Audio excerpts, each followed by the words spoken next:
la última clase del bloque de cirugía. A partir de la semana que viene empezaremos con otorrino y luego con trauma y maxilofacial. Entonces esta va a ser la última clase, que es una pequeña introducción a lo que es la cirugía del trasplante.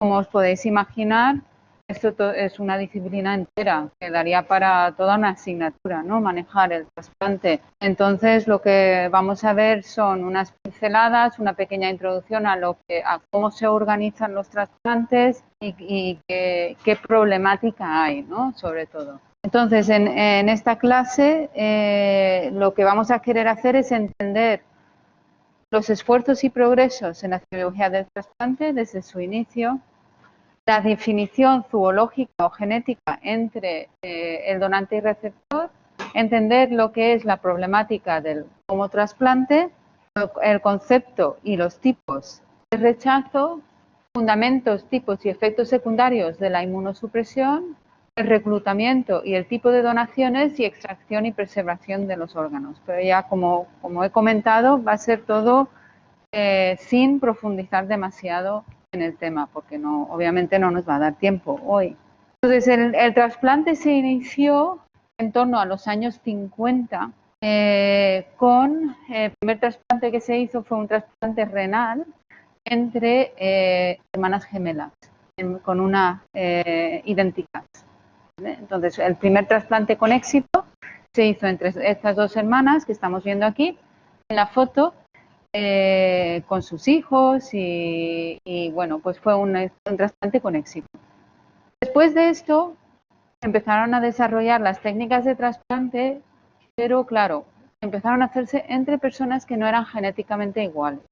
Es cuando surgió el problema del rechazo en el trasplante, ¿no? Que era el problema principal que había en esa época. Como ya sabréis, o no lo sé, pero en España la verdad es que la donación de órganos es un tema muy, muy importante y de hecho ha ido en aumento progresivamente desde sus inicios. Como veis en la gráfica que tenemos aquí, desde el año, pues aquí pone 1989 hasta donde estamos aquí, pues tenemos un aumento importante en lo que es el trasplante. Y de hecho, según los datos de la Organización Nacional de Trasplantes, llevamos desde el inicio de esta organización, ya hace muchos años, unos 75.000 trasplantes renales, 28.000 y pico trasplantes hepáticos, 8.000 de corazón, 5.000 de pulmón, 1.000 de páncreas o casi 2.000 de páncreas y 145 de intestino. Los de intestino realmente son muy difíciles de realizar y las indicaciones para ello también son muy justas. Entonces, como podéis ver, los números son abrumadores. Se hacen muchísimos trasplantes en España. Y para ello, pues ha habido un esfuerzo coordinado desde los años 60 del siglo XX, tanto en el desarrollo de la fisiología, en el estudio genético, en el estudio inmunológico, en la cirugía y también, pues, una introducción de importantes modificaciones conceptuales interdisciplinares, en tanto como teología, economía, derecho, ciencias sociales, y se ha organizado todo y se ha legalizado todo para que todo sea mucho más transparente y que el tema del trasplante sea igual para todos realmente, ¿vale? Todo el mundo, hay unas listas de espera y todo el mundo tiene las mismas oportunidades en función de sus condiciones de salud de obtener un trasplante, no porque pagues más dinero tienes más derecho a tener un trasplante. ¿Y qué significa para los pacientes trasplantados para su vida? Bueno, pues el éxito del trasplante se mide en años de vida ganados, porque estos son pacientes que si no se trasplantan, pues por la enfermedad de base que tienen, pueden fallecer, ¿no? Entonces, años de vida ganados por encima de ese punto de corte donde se piensan que hubiesen fallecido si no se trasplantan. Cuando hablamos de un trasplante de pulmón, son 2 años, de riñón, 7 años, riñón, páncreas, 12 años, corazón, 14,9, hígado, 16. El donante promedio 30,8. Y el trasplante de 6 órganos ganan 55,8. ¿Vale? Entonces, vamos a definir un poco lo que es el traslado, el trasplante como tal, y se define como el traslado de un órgano estructural completo, el trasplante de un órgano estructural completo con mantenimiento de sus conexiones vasculares y nerviosas, de forma que se mantenga siempre su autonomía e independencia. Este trasplante se va a realizar desde un donante a un receptor o incluso dentro de la misma persona desde un punto del organismo a otro punto del organismo. También se considera un trasplante la posible inyección de grupos celulares para su implantación en el receptor, como puede ser el trasplante de médula ósea en pacientes con linfomas y enfermedades de este tipo, y el trasplante de islotes pancreáticos. ¿Vale? La clasificación según la relación zoológica o genética entre donante y receptor va a ser en función pues, de la genética de base del donante y el receptor, ¿no? Entonces, si tenemos un trasplante entre dos individuos con la misma genética, exactamente se llamaría, lo que serían gemelos idénticos, se llamaría un trasplante isogénico, ¿vale? Si tenemos un trasplante en una persona dentro de sí mismo, ¿vale? Lo típico sería pues el traslado de tejido de paratiroides, ¿no? A veces el paratiroides se operan los pacientes, se tienen que quitar y para no dejar al paciente con un hipoparatiroidismo permanente, pues algunas células se trasplantan a la zona del brazo, ¿vale? Eso sería un ejemplo. Bueno, pues eso se llama el trasplante autólogo. Cuando hablamos del trasplante entre individuos de la misma especie, pero con una genética diferente, ya se llamaría un trasplante homólogo. Y finalmente, el trasplante entre individuos de especies diferentes es el más problemático de todo, el más difícil y el que menos se utiliza y se llamaría trasplante heterólogo.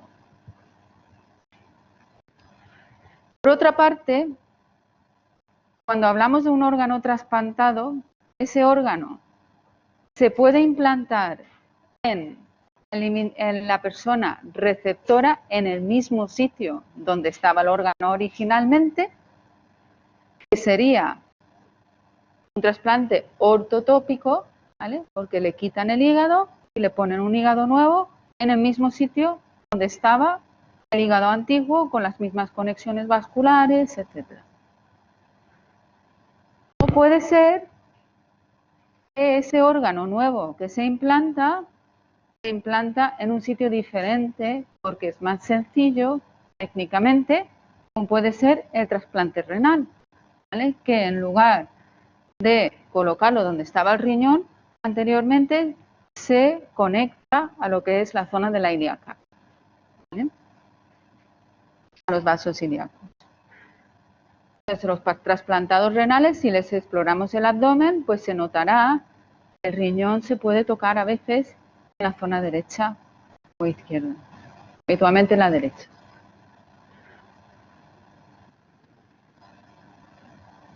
Hay varias problemáticas cuando hablamos del trasplante, ¿no? Y lo más importante de todo, bueno, todas son importantes, pero una de las más importantes es la respuesta inmune del huésped. El concepto de rechazo y de que estos pacientes trasplantados, para que eso tenga éxito y que no tengan un rechazo, van a necesitar una inmunosupresión de por vida. Toda su vida van a necesitar un tratamiento para no tener un rechazo a ese órgano nuevo que se le ha implantado. Otra problemática que hay es el sistema de reclutamiento de donaciones, los tipos de donantes que tenemos y la promoción social que se hace para conseguir órganos y conseguir tejido, ¿no? Ya como os podéis imaginar, es difícil concienciar a la población para ser donantes y habitualmente los pacientes que son donantes fallecen en condiciones traumáticas, son personas jóvenes, son muertes inesperadas. Entonces, en ese momento, justo cuando se produce ese fallecimiento de un ser querido, decirle a los familiares si está dispuesto a donar los órganos, pues es complicado.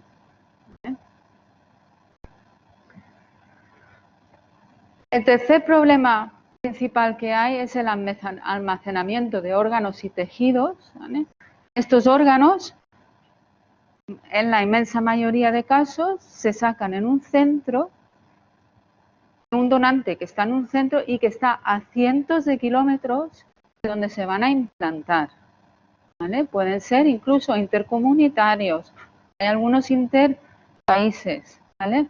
Entonces, estos órganos tienen una viabilidad que según el órgano pueden ser más o menos horas y tenemos un tiempo límite para implantar ese órgano en el receptor sin que el órgano sufra, ¿vale? Hay que conseguir extraer el órgano con una técnica buena y luego preservarlo en estas soluciones de preservación y transportarlo a donde está el receptor para poder implantarlo en el receptor.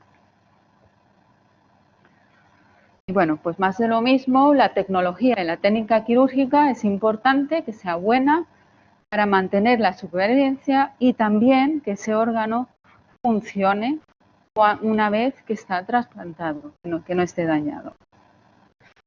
Y finalmente, pues están los problemas éticos. Todo lo que se hace hoy en día está dentro del ámbito o de la Organización Nacional de Trasplantes, la ONT, para tener un marco legal, ¿vale? Y que no hayan problemas de que sea lo más transparente posible. Vamos a ver brevemente lo que es el concepto del rechazo. Es un tema bastante complejo, puede ser una especialidad en sí, pero vamos a ver así a grandes rasgos qué es lo que ocurre. Entonces, tenemos dos tipos de células o de moléculas que nos van a llevar el tema del rechazo, ¿vale? Uno va a ser el grupo ABO, que es el grupo sanguíneo que tenemos, no sé si lo habéis dado ya en alguna asignatura anteriormente, pero bueno, son conocimientos ya comunes que tenemos nuestro grupo sanguíneo y que eso tiene que ser compatible, ¿vale? Entonces, el donante y el receptor, los grupos sanguíneos deben ser compatibles. Sabemos que el que tenga el grupo sanguíneo A tiene los antígenos A y va a ser compatible con un A o con un AB, ¿no? Y así, pues, secuencialmente, sabemos que los que tienen el grupo AB son receptores universales y no van a tener ningún tipo de rechazo de este tipo, y que los que tienen el grupo sanguíneo O van a ser los donantes universales. Y otro tipo de moléculas, de proteínas, en realidad, porque esto no son células, son un tipo de molécula, son las moléculas HLA, que son muy importantes en el tema del trasplante, y básicamente lo que hacen es presentar los antígenos, ¿vale?, para su reconocimiento o rechazo, ¿vale? Entonces, también tienen que ser compatibles, así que quedaros con el tema del grupo ABO, del grupo sanguíneo, y los HLA. Vamos a profundizar más en este tema.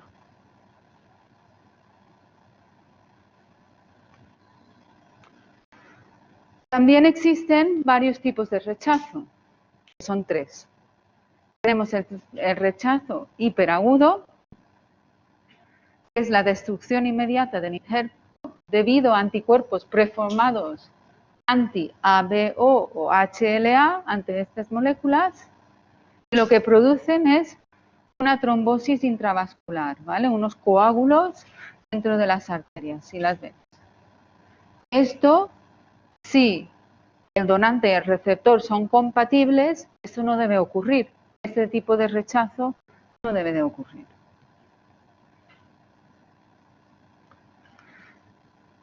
Luego tenemos el rechazo agudo, que ocurre durante los primeros 6 meses, ¿vale? El hiperagudo va a ser inmediato. El agudo ocurre ya más lentamente. Exactamente el mecanismo no se sabe, pero sí que se sabe que es dependiente de las células T, por infiltración de células mononucleares. Necesitamos una biopsia para poder diagnosticarlo. Y habitualmente, con el tratamiento inmunosupresor adecuado, es reversible y se puede salvar ese injerto.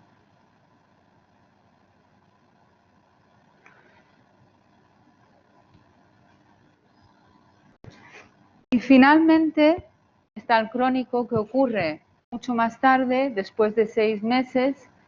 Es la causa más común de fallo del injerto. Tampoco se sabe exactamente por qué ocurre, pueden ser factores ambientales, no inmunológicos. Cuando se le hace una biopsia al paciente, lo que tenemos es un engrosamiento de las paredes arteriales con isquemia y fibrosis y cicatriz, y es mucho, mucho más difícil de tratar que el agudo. Este sí que es un problema y habitualmente lleva a la pérdida del injerto.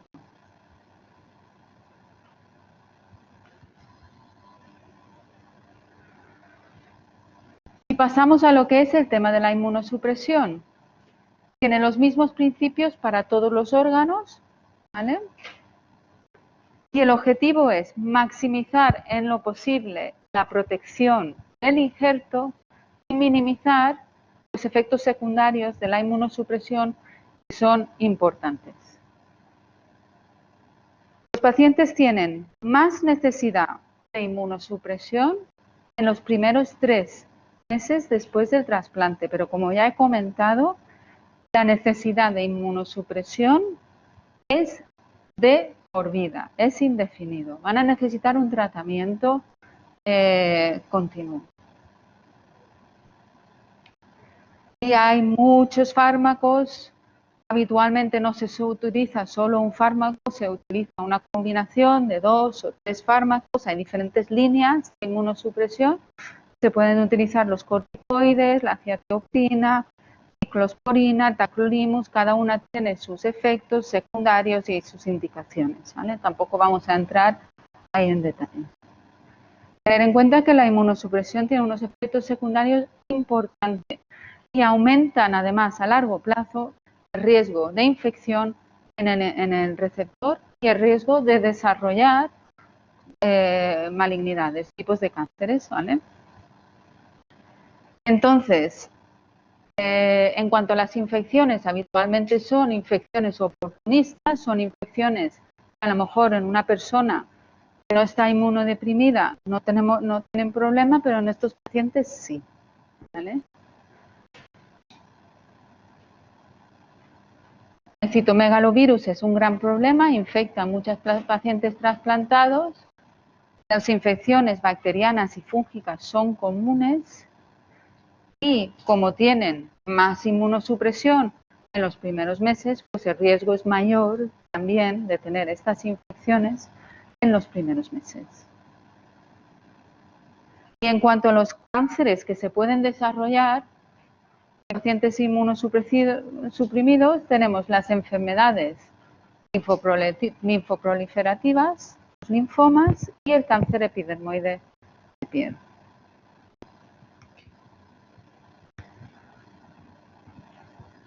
Vamos a hablar un poquito ahora de la donación de órganos y el sistema de reclutamiento de donantes. Como podéis ver, aquí tenemos el índice de donación de órganos de los países más desarrollados del mundo, ¿no? Y hay grandes diferencias y como podéis ver, España es el líder entre ellos, ¿vale?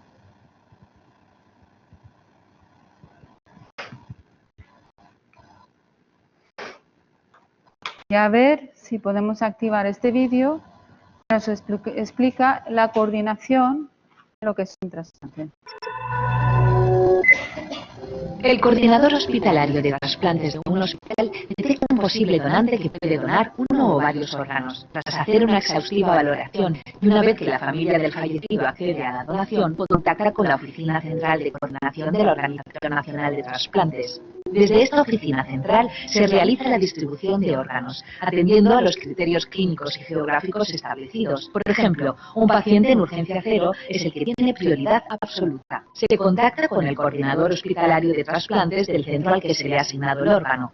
Los clínicos del hospital receptor valoran la idoneidad del mismo entre los pacientes que tienen en su lista de espera. Deciden el más indicado por su grupo sanguíneo, tenga un tamaño y peso similar al fallecido. El equipo médico del hospital receptor inicia el proceso de preparación de material necesario y desplazamiento al hospital en el que se encuentra el donante. El traslado será terrestre para centros a menos de 300 kilómetros, o avión, dependiendo del tiempo de isquemia del órgano. En largas distancias es habitual que el traslado lo realicen compañías privadas. Estas necesitan un tiempo para preparar la tripulación, el plan de vuelo y llenado de combustible. Una vez que el equipo médico ha llegado al centro, se inicia la donación de órganos en el quirófano del hospital donante, cuando están todos los equipos médicos implicados. Se procede a la extracción y preservación del órgano para su transporte en hielo pilé y la perfusión de los líquidos de preservación. Dependiendo de los órganos a extraer, el proceso puede ser más o menos largo. El tiempo estimado de regreso al hospital donde se encuentra el paciente que será trasplantado depende de la distancia y el medio elegido para el desplazamiento. Cuando el equipo médico llega a su destino con el órgano, se realiza una cirugía de banco, es decir, la preparación del órgano y revisión de injertos. Cada trasplante de órgano tiene un tiempo distinto. Por ejemplo, en el caso del riñón son unas 2 horas, en el corazón entre 3 a 4 horas y el hígado de 7 a 8 horas. No hay isquemia y debe estar asegurada la supervivencia del donante. ¿Alguna idea de qué tipo de órgano puede salir de un donante vivo? El riñón, un trocito de hígado, pulmón, médula ósea, sangre, vale. Entonces estos son tipos de trasplante que la supervivencia del donante está asegurada y habitualmente pues es entre familiares y tal, ¿no?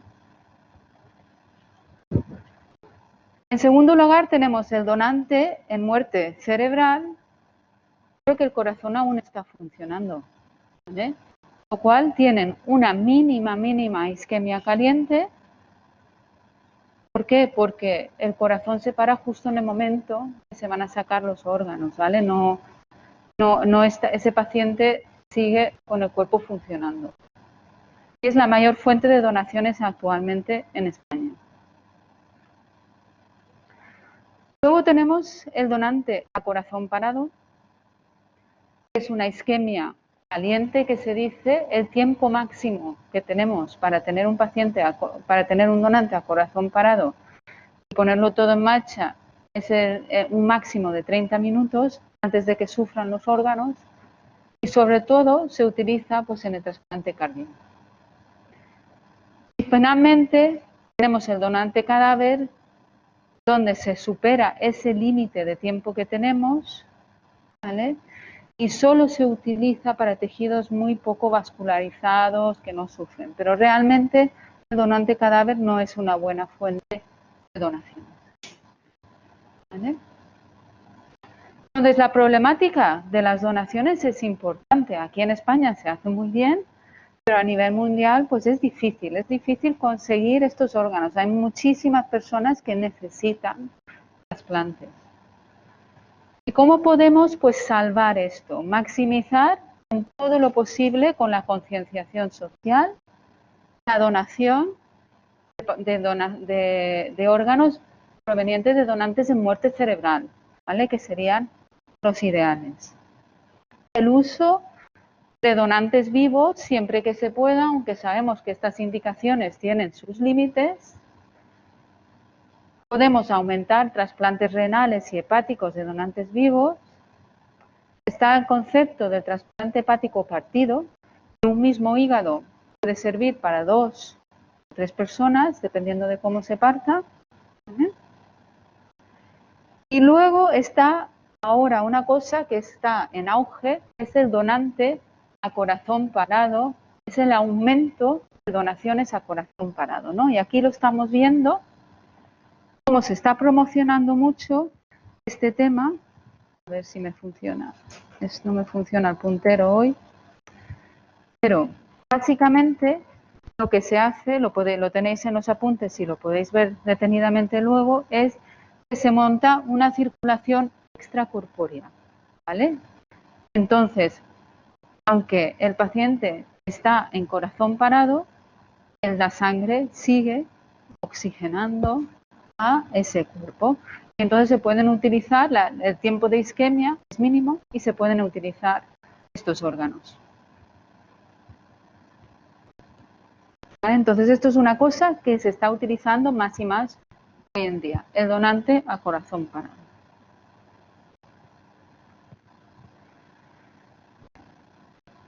Vale, ya para acabar tenemos lo que es el tema de la extracción y preservación de órganos. Tema complejo, se llama cirugía de banco. Hay que extraer el órgano con una técnica muy meticulosa para preservar pues, todas las conexiones vasculares para que se puedan implantar en el receptor.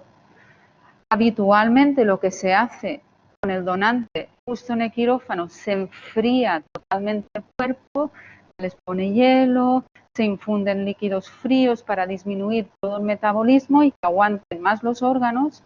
Y una vez extraídos, esos órganos se mantienen en unas soluciones específicas para permitir su transporte, ¿vale? Entonces, toda la preparación de órgano que estamos viendo aquí en estas imágenes, pues es la cirugía de banco, ¿vale? Donde se instilan pues, todas estas soluciones que estamos viendo aquí para preservar el órgano.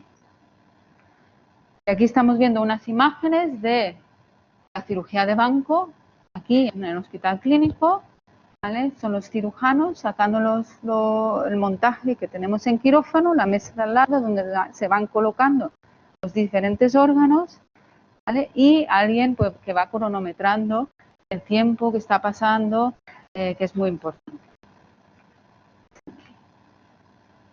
Estos órganos luego se pasan a unas neveras especiales, hielo, tal, con las soluciones, y se transportan a la zona donde se vayan a implantar en el receptor. Pues la coordinación de esto realmente es todo bastante complejo. Ha habido muchos avances, tanto en renal, hepático, cardíaco, pulmonar, pancreático, intestinal. Prácticamente se trasplanta cualquier órgano hoy en día, ¿vale? Aquí tenemos un ejemplo de cómo se trasplantaría un páncreas con un trozo de duodeno que tenemos aquí, ¿vale? Y se anastomosa a la vena cava inferior y la ilíaca, estamos viendo, y el duodeno se anastomosa al intestino delgado. Esto sería pues un ejemplo de un trasplante hepático, ¿vale? Donde tenemos estas anastomosis vasculares entre la cava arterial. Y aquí tenemos un ejemplo de la coordinación de un trasplante. Vemos un momentito.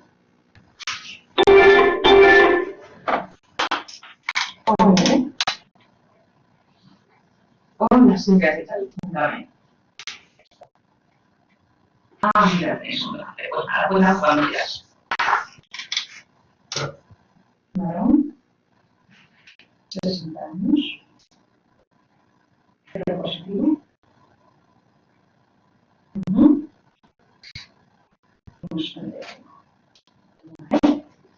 Muy bien, ¿es España?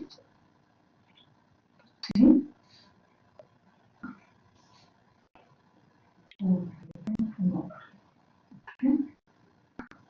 ¿Desde cuándo llegó? ¿Empezaba con vosotros?